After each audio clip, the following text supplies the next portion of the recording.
Hola, muy buenas noches para todos aquellos que se unen a nuestro webinar del día de hoy a través de Zoom, a través de las redes sociales, a través de YouTube y de nuestros diferentes canales. Hoy vamos a hablar de un tema bastante interesante que tiene que ver con el modelamiento de amenazas.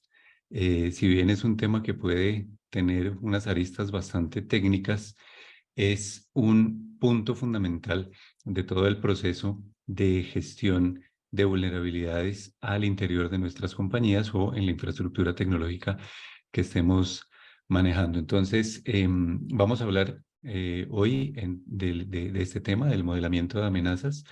Yo soy Juan Carlos Reyes. Llevo un poco más de 18 años de experiencia en temas de ciberseguridad, miembro de la Asociación de Investigadores de Crímenes de Alta Tecnología, de la Asociación de Examinadores de Fraude y de la Asociación de Investigadores de Crímenes Financieros. Vengo trabajando como experto de INLAC en el subcomité 27 de ISO. Nosotros desarrollamos y mantenemos todas las normas de la serie 27000 en este comité, en donde están, pues, por supuesto, ISO 27001, ISO 27002, que estamos estrenando nuevas versiones de estas normas. Ya habíamos hablado en un webinar pasado al respecto de los principales cambios. Y bueno, y vienen muchas más normas o guías y documentos de buenas prácticas relacionados con esta serie 27000. Sin embargo, el día de hoy, pues, como les vengo diciendo, vamos a tratar un tema muy específico relacionado con el modelamiento de amenazas.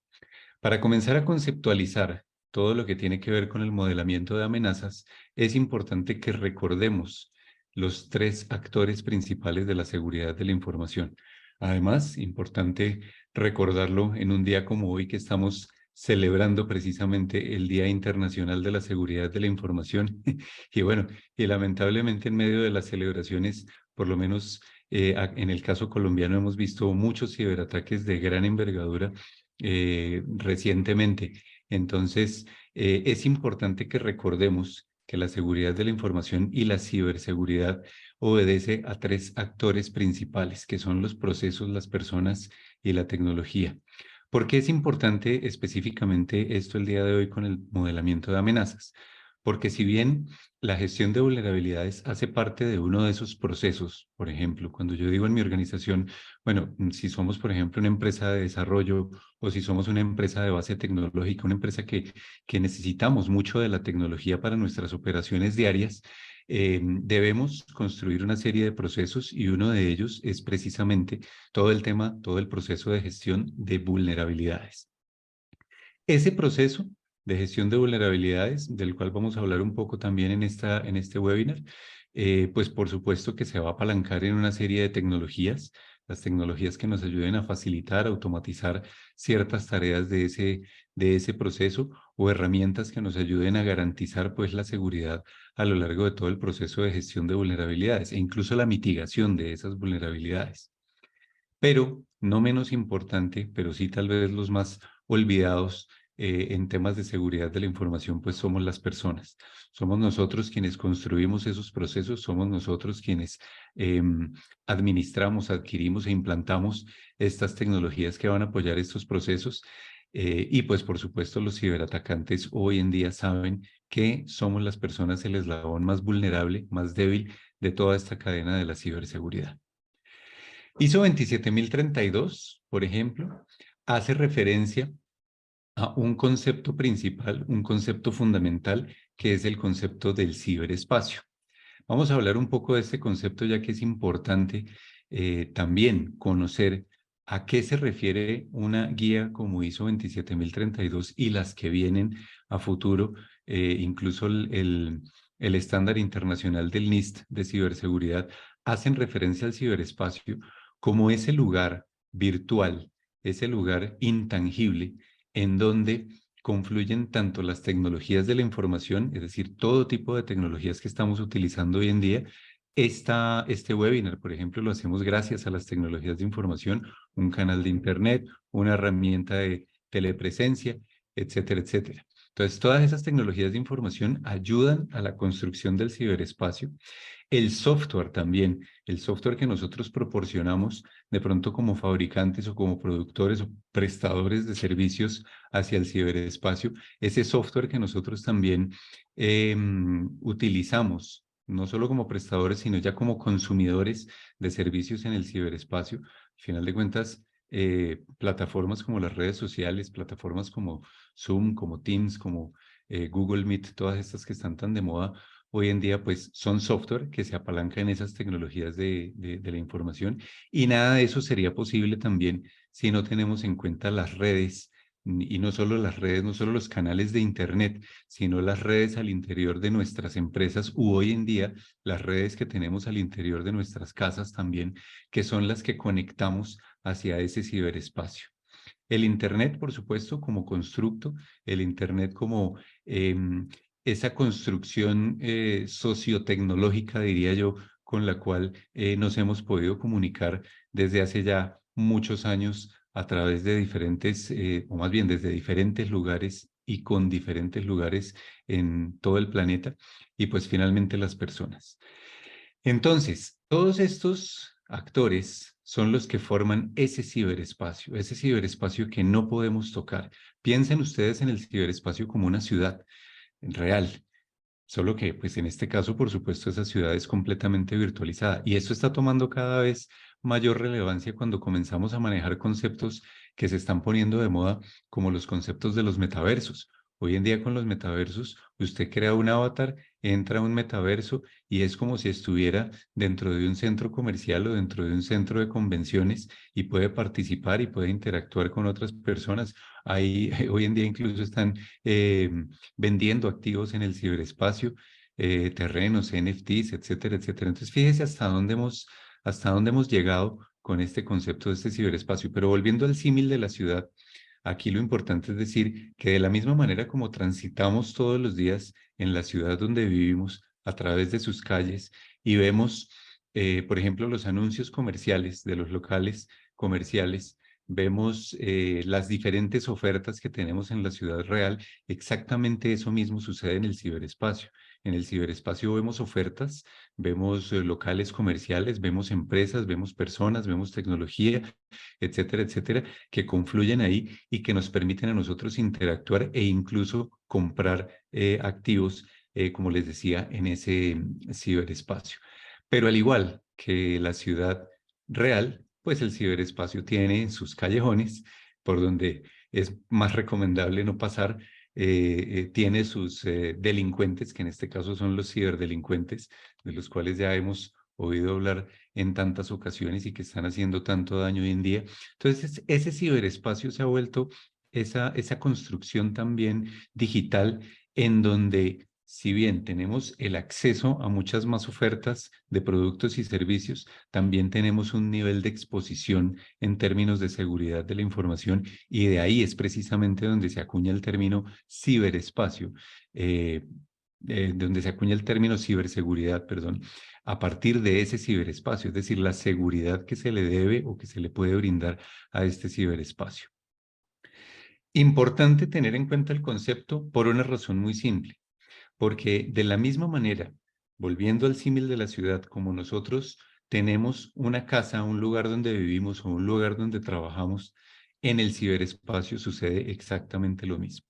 Y es fundamental entender para el concepto de modelamiento de amenazas un concepto que ha tomado también mucha fuerza últimamente, que es el concepto del análisis de las superficies de ataque.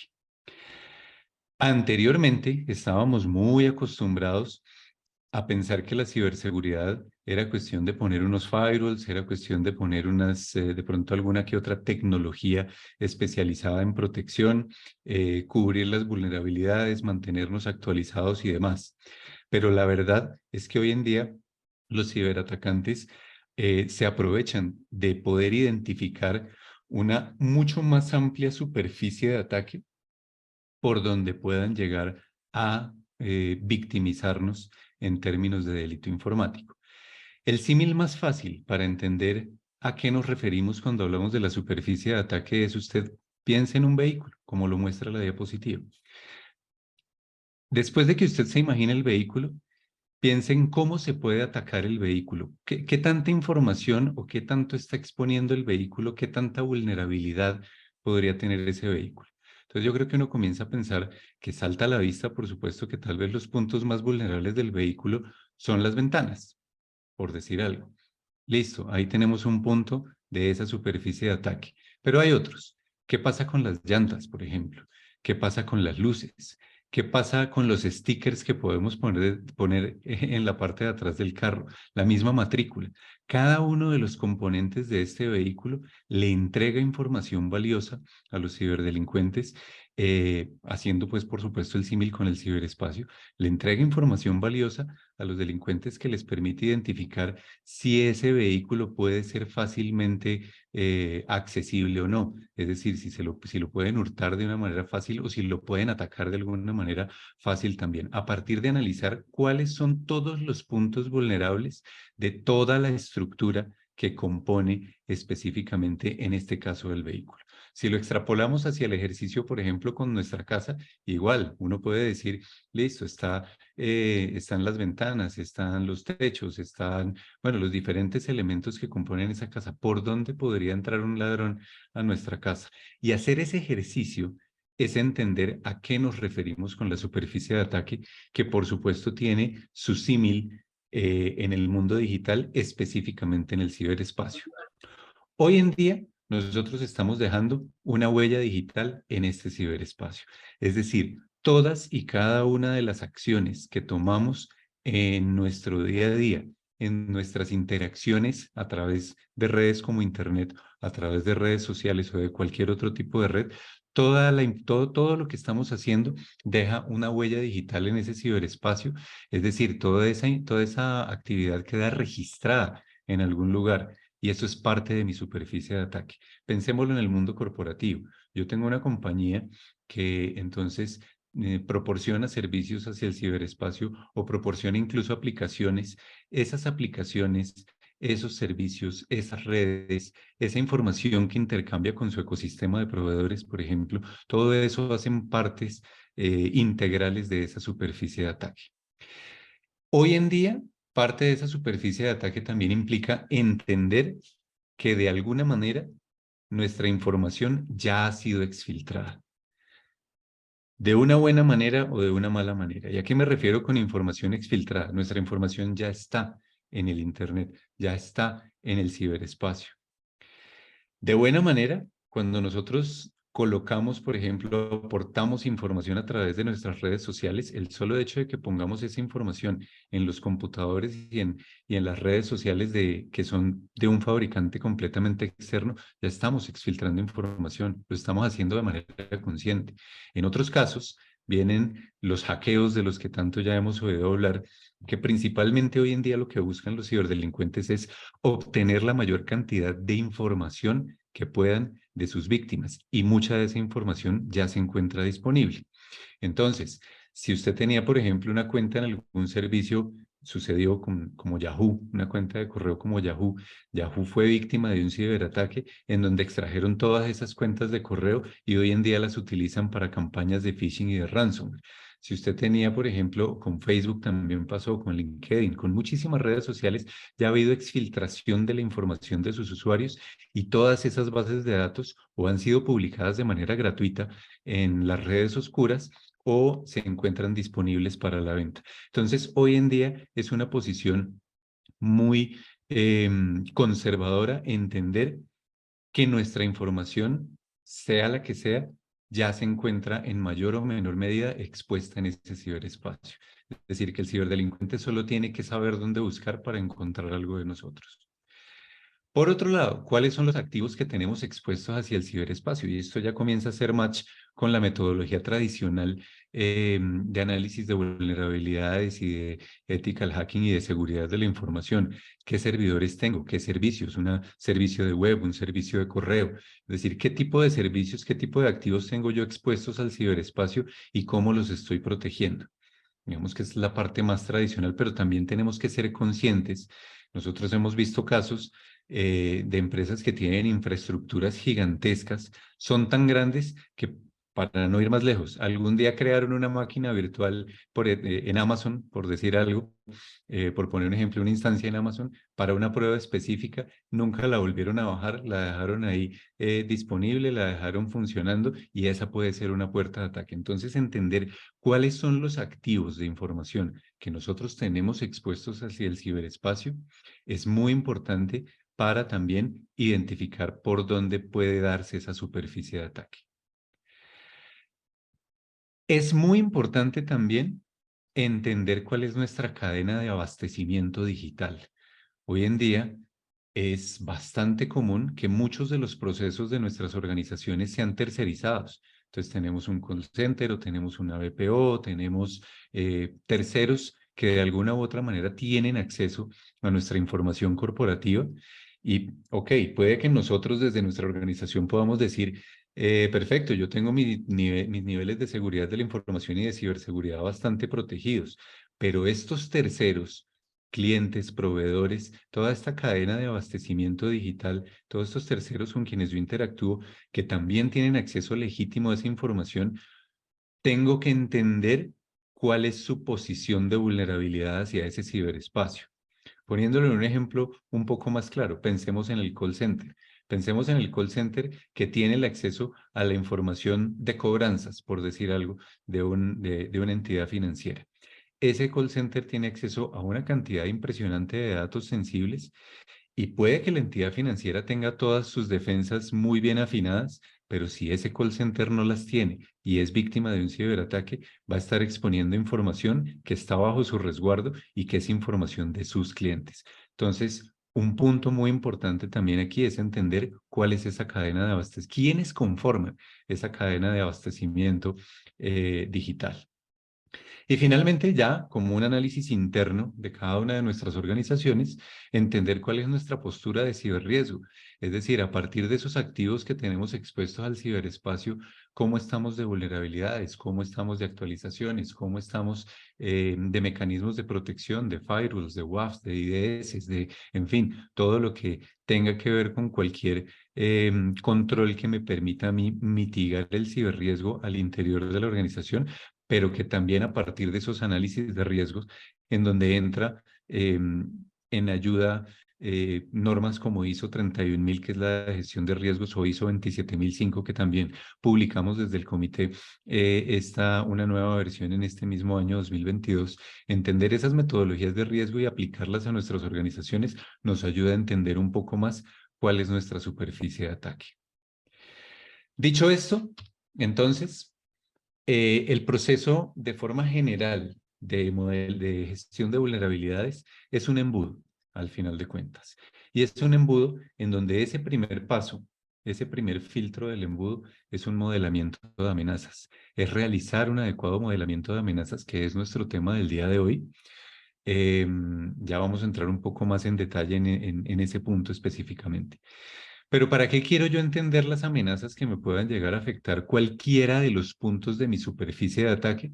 Para, de una manera proactiva, hacer una generación de lineamientos, de normas, de estándares, de normatividad en general que me permita a mí decir, ok, ya sé que yo puedo estar potencialmente expuesto a un tipo de amenaza específico.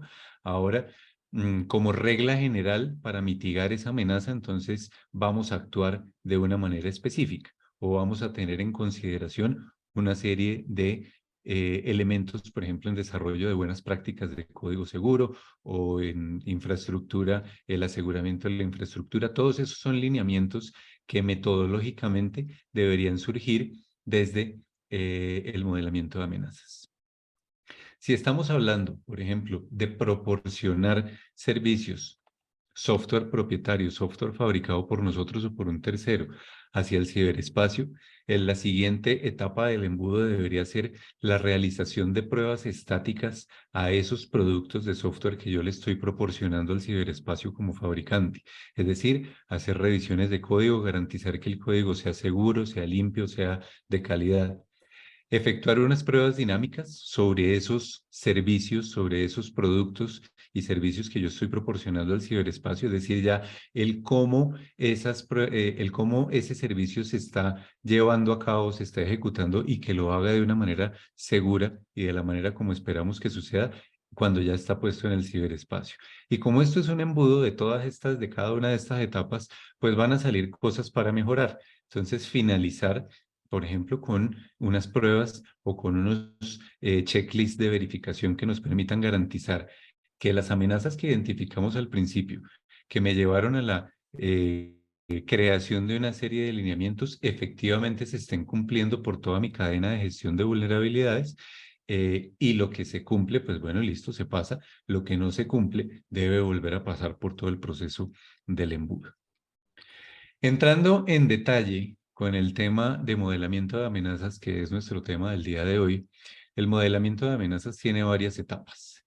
Cuando yo, en mi proceso de gestión de vulnerabilidades, quiero comenzar a pensar en qué amenazas pueden llegar a afectarme a mí como organización, como persona, como prestador de productos o servicios hacia el ciberespacio, lo primero que tengo que hacer es comenzar a idear, y sí, esto parte de una lluvia de ideas básicamente, de cuáles pueden ser esos casos de abuso o cuáles pueden ser los casos de mal uso de mi producto. Así no los hayamos evidenciado. Es decir, pensar, por ejemplo, que no sé, por defecto un producto puede estar sujeto a algún tipo de fuga de información. Ok, ¿cómo me puede llevar, cómo puede llegar a suceder o cómo puede materializarse esa fuga de información? De acuerdo con mi producto específico, con mi servicio específico, ¿cierto? Comenzar a generar unos cuestionarios de patrones de amenazas en donde entra también en ayuda un par de metodologías que les voy a compartir a continuación. Es decir, entender, comenzar a cuantificar realmente qué tan expuesto puedo estar a una amenaza o a otra. De todo mi listado de amenazas, que pueden salir muchísimos, por supuesto, de todo mi listado de amenazas, ¿cuál puede ser más prioritaria que otra? Realizar análisis de diagramas de flujo. Ahora yo les voy a mostrar un ejemplo muy simple también de los diagramas de flujo. El objetivo con los diagramas de flujo es poder entender principalmente cómo viajan los datos de un sistema a otro, cómo viajan los datos de un sistema a otro de forma tal que yo pueda identificar las amenazas específicas a un dato, por ejemplo, un dato sensible, por ejemplo, una contraseña o, por ejemplo, cualquier tipo de dato sensible, entender cómo viaja ese dato de un sistema a otro para poder modelar esas amenazas a las que pueda estar expuesto en toda su vida útil, en todo su ciclo de vida útil. Efectuar una auditoría, es decir, verificar hasta qué punto los lineamientos y las amenazas que estamos proyectando hasta este punto pueden ser reales o no. Para esto, tenemos que entender bastante bien cuáles son nuestros sistemas, cuáles son los productos y servicios que estamos proporcionando hacia el ciberespacio. Entender cómo se descomponen esos sistemas. Si tenemos, por ejemplo, un modelo híbrido en donde hay sistemas on-premise, un modelo on-premise y en cloud, o entender si las autenticaciones se realizan con un tercero, si estamos utilizando en desarrollo librerías de terceros, todo ese tipo de situaciones, yo necesito descomponerlas para poder entender dónde puede estar la amenaza, hacer la identificación como tal de esa amenaza y efectuar un análisis cualitativo o cuantitativo si tenemos la data de esas amenazas. Cualitativo es básicamente el yo creo que me puede llegar a afectar algo. Cuantitativo es yo sé que en el último año me sucedió tantas veces, por ejemplo, un análisis de frecuencia. Y a partir de ahí, determinar las contramedidas, que serían esos lineamientos de los que estábamos hablando en el embudo, esos lineamientos con los cuales yo voy a tratar de prevenir que se llegue a materializar una amenaza. Y aquí quiero hacer un alto en el camino para recordarles que el proceso de modelamiento de amenazas debe hacerse al inicio de la vida útil, no de la vida útil, al inicio de la planificación de un producto o de un servicio que vamos a prestar hacia el ciberespacio. Es decir, el objetivo del modelamiento de amenazas no es reactivo, es preventivo. A diferencia del ethical hacking, por ejemplo, en donde uno hace unas pruebas, encuentra unas vulnerabilidades y las cierra, pero el sistema ya está en producción, eso es una estrategia reactiva. La estrategia de modelamiento de amenazas es una estrategia preventiva. preventiva en términos de yo me voy a sentar a pensar cuál es ese mar de cosas que puede llegarme a suceder, escoger, por supuesto, cuáles son las más razonables y a partir de ahí desarrollar esos lineamientos, esas contramedidas que me permitan de ahí en adelante desarrollar el producto o servicio hacia el ciberespacio, pero que en toda su concepción, desarrollo y materialización, incluso hasta antes de las pruebas, pueda ser, pueda prevenirse ya muchos elementos de ataque. Hacer análisis, y obviamente la idea es que tomemos el modelamiento de amenazas y esto nos sirva como insumo para la etapa de análisis de riesgo, que esto ya es mucho más común en muchas de las organizaciones. No me voy a detener mucho acá. Claro, el análisis de riesgo, ustedes, tal vez muchos de ustedes lo saben, implica identificar impactos de mis activos, identificar probabilidades de que estas amenazas que estamos identificando acá se puedan llegar a materializar y la fórmula clásica del riesgo es impacto por probabilidad, ¿cierto? Entonces, esto lo podemos alimentar o lo podemos incluir, subir de alguna manera a nuestras matrices de riesgos, de forma tal que también hagan parte del Risk Register y me ayuden a determinar unas mitigaciones, unas contramedidas, unos controles ya de más alto nivel como de ISO 27001 o de riesgo operacional o incluso de riesgo de mucho mayor nivel, ¿vale? Una de las principales metodologías con las que podemos comenzar a trabajar el modelamiento de amenazas es una metodología que se llama STRIDE. Y STRIDE es una metodología, o el nombre viene más bien del acrónimo de las diferentes categorías que se utilizan para poder aterrizar esas posibles amenazas que me lleguen a afectar. Entonces, tenemos la S de spoofing, la T de tampering, la R de repudiation, la I de information disclosure, la D de denial of service y la E de elevation of privilege. En la primera parte, el spoofing, que es la falsificación. Entonces, en esta categoría yo comienzo a pensar cómo, en qué circunstancias se podría dar, por ejemplo, las suplantaciones de identidades de los usuarios o en qué circunstancias, por ejemplo, podría yo, em, eh, podría un ciberatacante obtener información que le permita la suplantación de estas identidades, falsificar credenciales o cosas así. Entonces, la primera que es el spoofing, falsificación.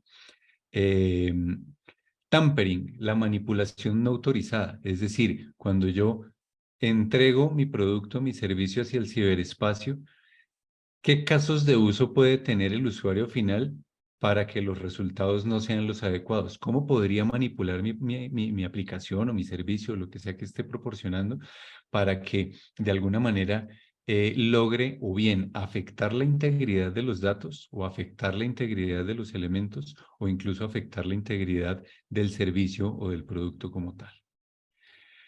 Como estamos en una era de mucha transacción en línea, también acá se tiene en cuenta el tema del repudio, el repudiation.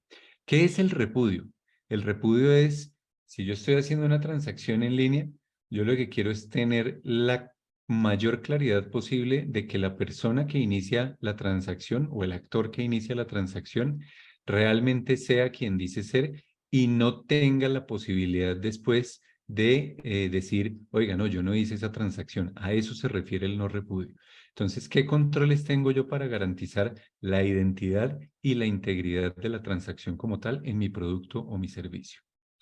Y aquí viene una que es bastante importante en nuestros días, sobre todo con toda la legislación que existe de protección de datos personales, la fuga de información.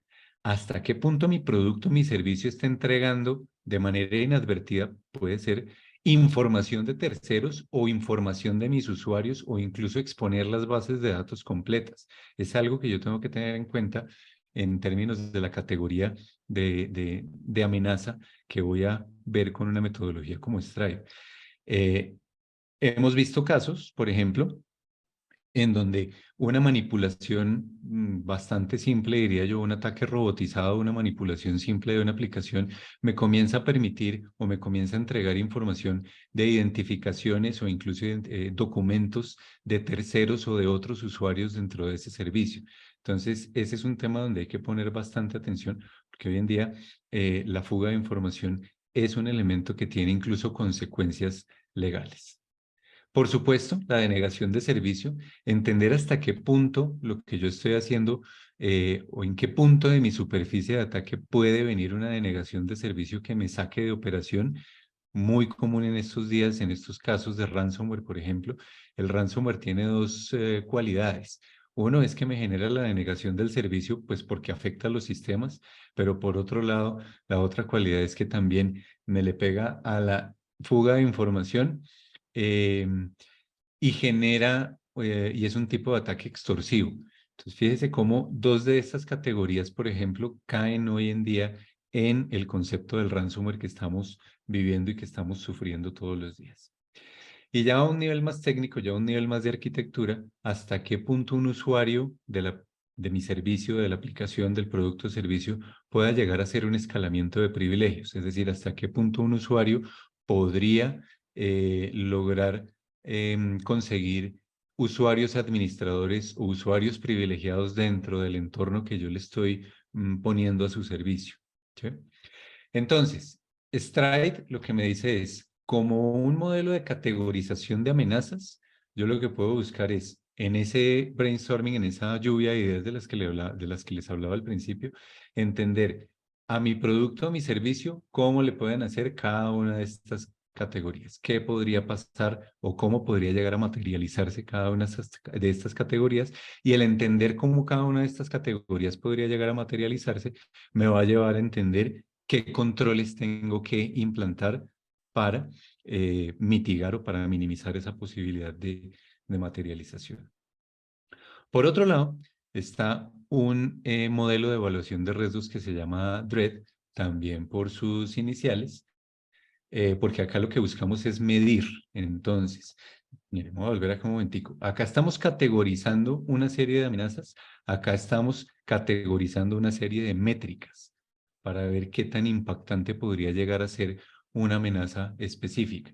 Entonces, de cada una de esas amenazas, yo quiero poder medir qué tanto daño puede llegar a ser la explotación de la vulnerabilidad, qué tan reproducible es decir, qué tan fácil podría hacerlo cualquier persona, cualquier atacante, incluso con un tutorial en Internet.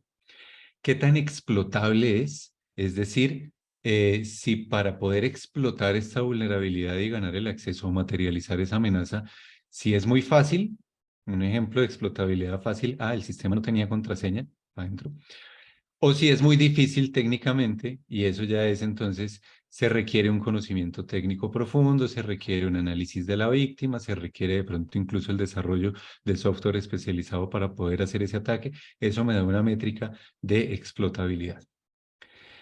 Cantidad o volumen de usuarios que se puedan ver afectados por la materialización de la amenaza. Es decir, qué tantos usuarios, si una amenaza me va a afectar un usuario específico porque está en esos, porque hay los controles, digamos, como para que el daño sí se dé, pero no sea tan grande, o si esa amenaza tiene el potencial de llevarme a afectar toda mi base de datos de usuarios, por ejemplo, sacarlos a todos de operación o algo así. Y por último, la facilidad de descubrimiento de la vulnerabilidad. Es una vulnerabilidad que ya está en Internet, es una vulnerabilidad, como les decía, que tiene tutoriales, es una vulnerabilidad que que con un par de búsquedas en Google se puede encontrar y se puede mirar incluso cómo aprovecharla. O si la posibilidad de descubrir esa vulnerabilidad pues ya es mucho más difícil porque haya que entrar a redes oscuras o porque haya que utilizar software especializado o porque implique pues digamos que no sea tan fácil poder acceder a ella. Al final, el objetivo para hacer un adecuada modelamiento de amenazas, desde un par de metodologías que son muy simples, como esta que les acabo de contar, Stride y Dread, es armar una matriz, poner una matriz similar a estas, en donde yo, a partir de cada una de las categorías de Stride, identifico cuáles pueden ser los posibles ataques, ¿sí?, que me puedan llegar a materializar la amenaza.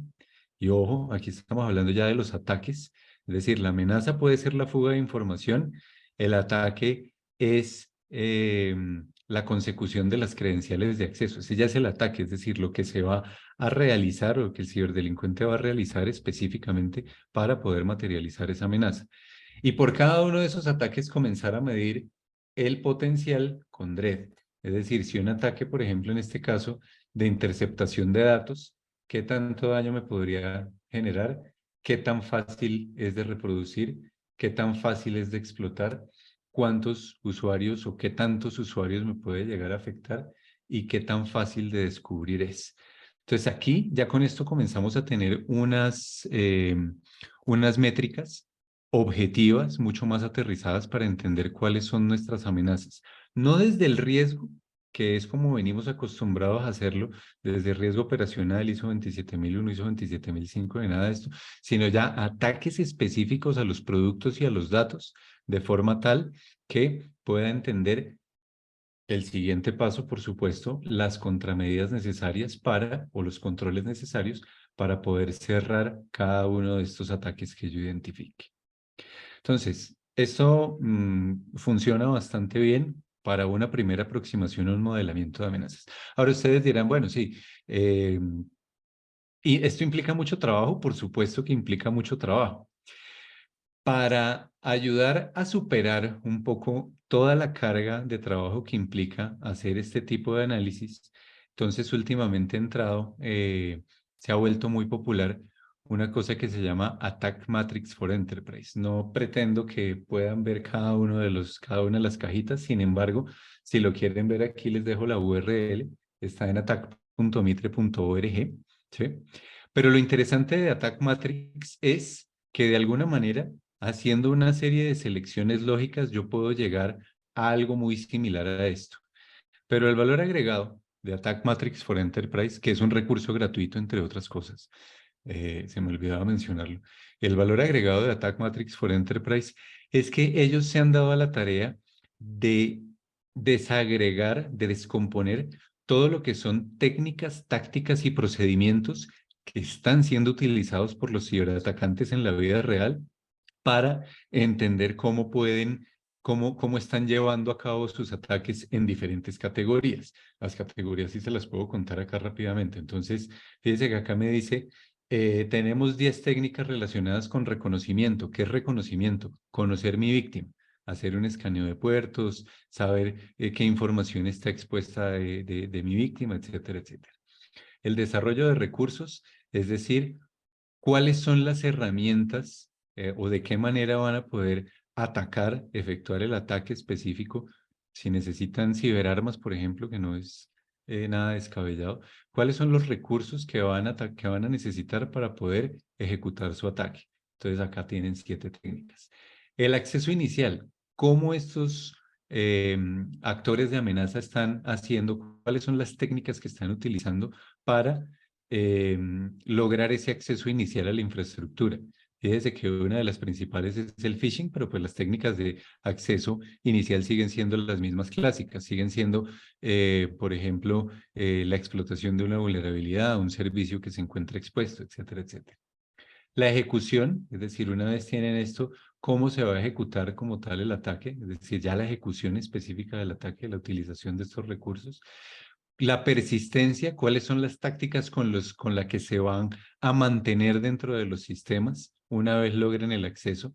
Sí, porque probablemente una vez logren el acceso, eh, va a haber contramedidas, pero ellos van a buscar siempre mantenerse de todas maneras dentro de los sistemas o dentro de la infraestructura. 13 técnicas para el escalamiento de privilegios, 42 técnicas para la evasión de las defensas, es decir, para evadir los firewalls, para evadir los IDS, para evadir los XDRs, para evadir toda la tecnología que tengamos nosotros instalada o implantada en nuestra infraestructura. Técnicas para el acceso a las credenciales. Una vez los ciberdelincuentes entran a los sistemas, buscan obtener más credenciales, obtener más contraseñas, obtener otra serie de cosas para poder mantenerse ahí, para poder permanecer en el acceso. Técnicas de descubrimiento. Y aquí viene una que es bien interesante y es a partir del descubrimiento, que es entender qué otros dispositivos están dentro de mi infraestructura y puedan ser potencialmente vulnerables a los ataques, viene lo que se llama los movimientos laterales, que es la infección se da por un punto específico, ¿sí?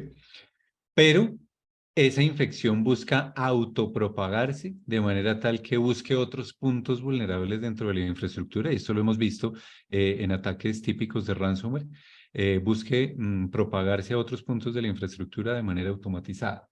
Recolección de información, el envío de esa información a centros de comando y control de los ciberdelincuentes, que es donde recopilan toda la información que obtienen después de sus inicios, después de sus accesos iniciales, la exfiltración de la información y las técnicas de impacto, como por ejemplo las notas de rescate y tantas cosas que vemos hoy en día relacionadas con el ransomware. Entonces, Attack Matrix for Enterprise es bien interesante porque cuando usted comienza a revisar cada una de las categorías de las técnicas, si usted hace, por ejemplo, clic en una de ellas, se le van a comenzar a desplegar todas las otras tácticas relacionadas con una técnica específica.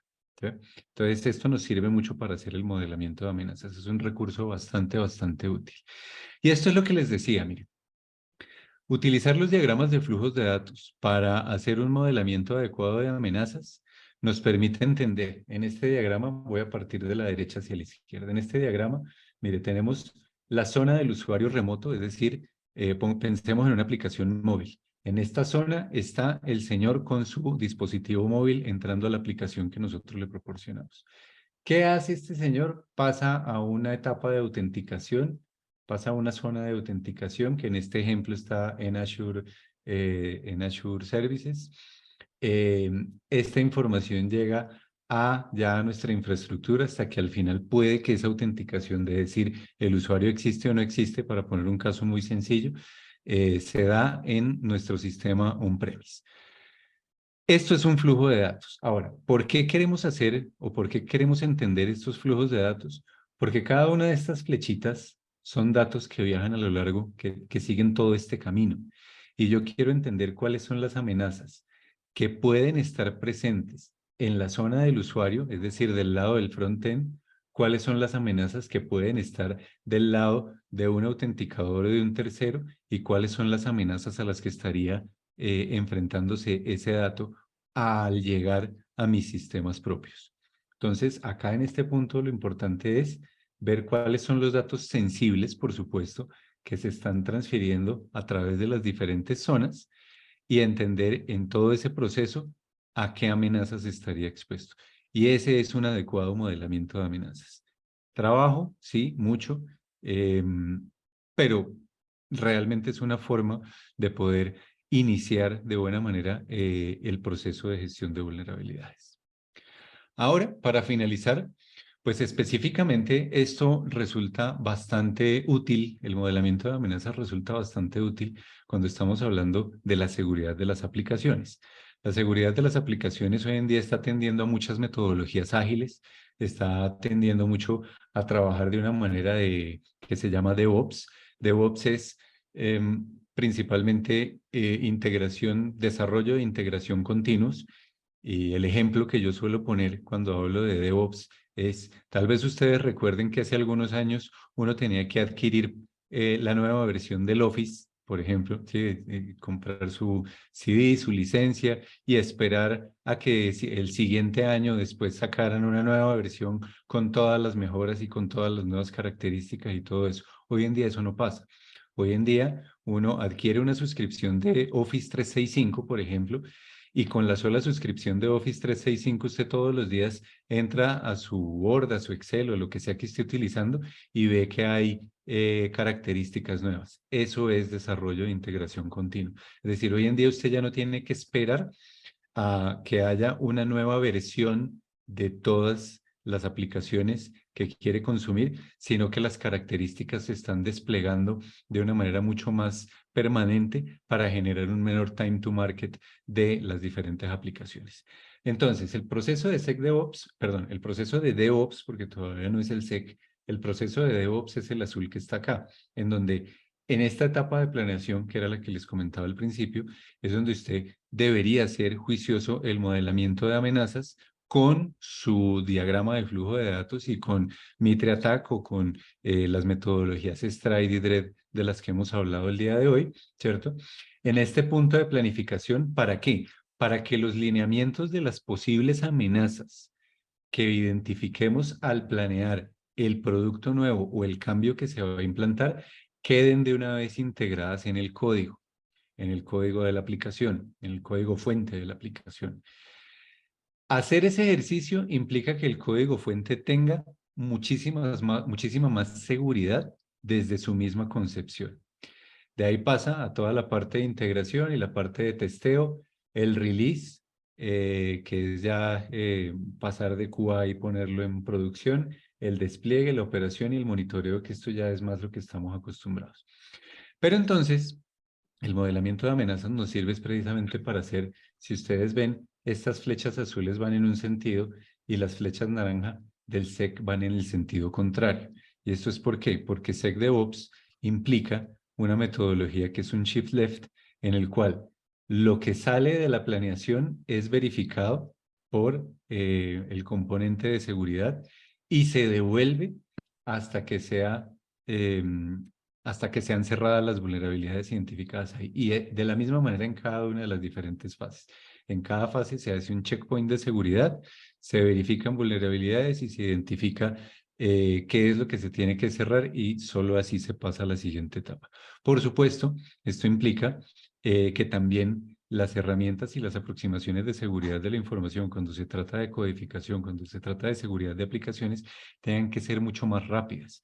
Es decir, no tiene sentido que si yo estoy hablando de Scrum, por ejemplo, y tengo un weekly, estoy sacando nuevas características cada semana, no tiene sentido que esas nuevas características que yo pretendo sacar cada semana tenga que esperar 15 días, un mes, mientras les hacen las pruebas de seguridad. Entonces, todo esto tiene que compaginarse porque la idea es precisamente que eh, de la misma manera como avanza de manera continua el desarrollo, avance de manera continua los controles de seguridad en este desarrollo.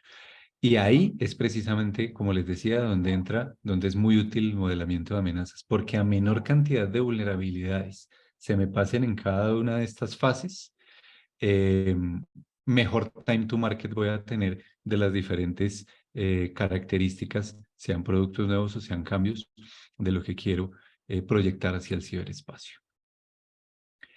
Bueno, esto era lo que quería compartirles el día de hoy en nuestro webinar de modelamiento de amenazas, una mirada bastante alta, diría yo, desde un muy alto nivel de lo que es todo el proceso de modelamiento de amenazas, pero por lo menos sentar las bases conceptuales para entender ¿Llovió? que esto es algo que debe hacerse, que esto es algo que debe tenerse en cuenta en todos los procesos. No sé si tengan de pronto alguna pregunta, algún comentario, si alguien quiera compartirnos algo. Hagamos unos 5 minuticos interactivos. Si si alguno de nuestros participantes desde cualquiera de las redes en donde nos observan tienen comentarios.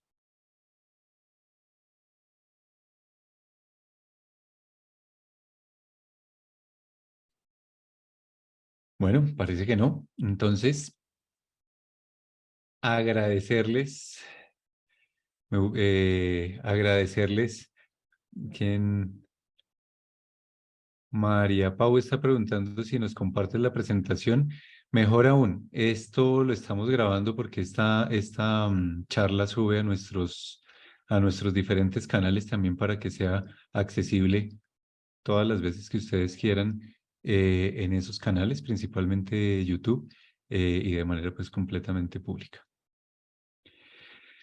Con esto me despido entonces. Muchas gracias a todos por participar, por regalarnos estos minutos de su tiempo. Siempre tenemos este tipo de webinars con temas de muchísimo interés. Ya estamos proyectando el webinar correspondiente al mes de diciembre. Los invitamos a que visiten nuestras redes sociales, a que visiten nuestra página web en www.antifraude.co. Nuestras diferentes redes sociales también las pueden encontrar ahí en la página web. Igual los invitamos a que estén muy pendientes de nosotros porque todo el tiempo estamos presentando, estamos, como lo dicen por acá, compartiendo el conocimiento Y más que el conocimiento, yo diría que las experiencias que hemos tenido desde Antifraude con nuestros clientes, con nuestros proyectos y con todo lo que hacemos desde hace más de 13 años ya de seguridad de la información y de ciberseguridad en el territorio latinoamericano y en el sur de la Florida. Muchas gracias para todos, que tengan una feliz noche. Les deseo lo mejor.